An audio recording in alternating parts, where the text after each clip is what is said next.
ಪ್ರೀತಿಯ ವೀಕ್ಷಕರಿಗೆಲ್ಲ ನಿರಂತರ ಕಲಾ ಸೇವೆ ಯೂಟ್ಯೂಬ್ ಚಾನಲ್ಗೆ ನಿಮ್ಮ ಪ್ರೀತಿಯ ಮಧುಶ್ರೀ ಮಾಡುವ ಆತ್ಮೀಯವಾದ ಸ್ವಾಗತ ಸುಸ್ವಾಗತ. ಆತ್ಮೀಯರೇ, ನನ್ನ ಪ್ರೀತಿಯ ವೀಕ್ಷಕರೇ, ನಿಮಗೆಲ್ಲರಿಗೂ ಮಹಾಶಿವರಾತ್ರಿ ಹಬ್ಬದ ಹಾರ್ದಿಕ ಶುಭಾಶಯಗಳು.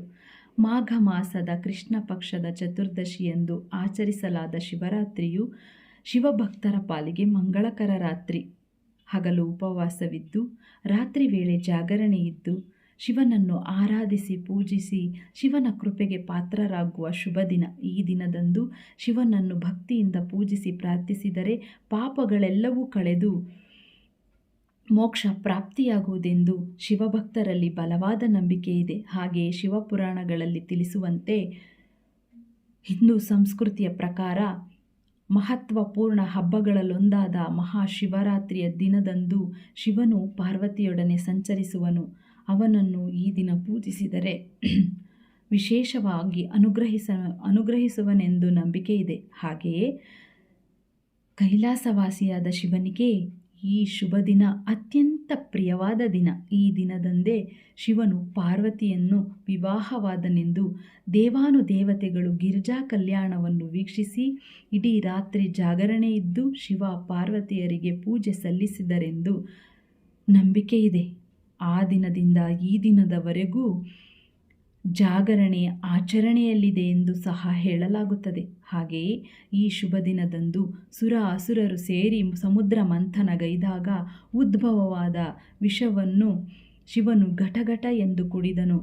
ಆ ವಿಷವು ಗಂಟಲೊಳಗೆ ಇಳಿಯದಂತೆ ಪಾರ್ವತಿಯು ಇಡೀ ರಾತ್ರಿ ತಡೆದಳೆಂದು ಶಿವಪುರಾಣಗಳಲ್ಲಿ ತಿಳಿಸಲಾಗಿದೆ. ಹಾಗೆಯೇ ಈ ಶುಭ ದಿನದಂದು ಭಗೀರಥನು ಗಂಗೆಯನ್ನು ಕುರಿತು ತಪಸ್ಸನ್ನಾಚರಿಸಿ ಗಂಗೆಯನ್ನು ಇಳೆಗೆ ಇಳಿಸಿದನು. ಆಗ ಶಿವನು ಆ ಗಂಗೆಯನ್ನು ಮುಡಿಯಲ್ಲಿ ಕಟ್ಟಿದನೆಂದು. ಆಗ ವಿಚಲಿತಗೊಂಡ ಭಗೀರಥನು ಭಕ್ತಿಯಿಂದ ಪ್ರಾರ್ಥಿಸಿ ಗಂಗೆಯನ್ನು ಇಳೆಗೆ ಇಳಿಸುವಂತೆ ಕೇಳಿಕೊಂಡಾಗ ಆತನ ಭಕ್ತಿಗೆ ಮೆಚ್ಚಿದ ಶಿವನು ಗಂಗೆಯನ್ನು ಇಳಿಸಿದನೆಂದು ಭೂಮಿಗೆ ಇಳಿಸಿದನೆಂದು ಶಿವಪುರಾಣಗಳಲ್ಲಿ ತಿಳಿಸಲಾಗಿದೆ. ಹಾಗೆಯೇ ಈ ದಿನದಂದು ವಿಷ್ಣು ಹಾಗೂ ಬ್ರಹ್ಮರು ಶಿವನ ಆದಿ ಹಾಗೂ ಅಂತ್ಯವನ್ನು ಹುಡುಕಲು ಹೊರಟಾಗ ಈ ರಾತ್ರಿಯಂದು, ಈ ಶುಭರಾತ್ರಿಯಂದು ಶಿವನು ಲಿಂಗ ರೂಪಿಯಾಗಿ ಅವರಿಗೆ ದರ್ಶನ ನೀಡಿದನೆಂದು ಶಿವಪುರಾಣಗಳಲ್ಲಿ ತಿಳಿಸಲಾಗಿದೆ.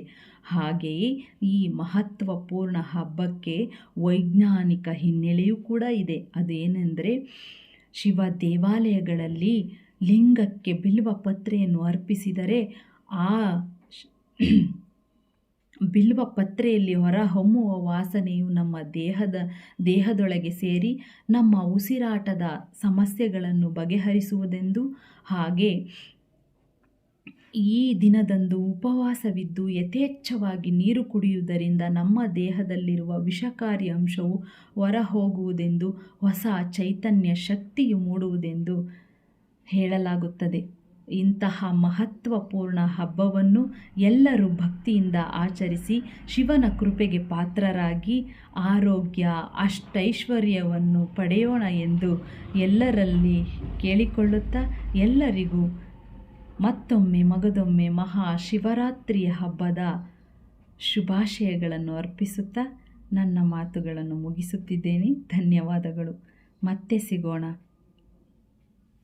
ಧನ್ಯವಾದಗಳು.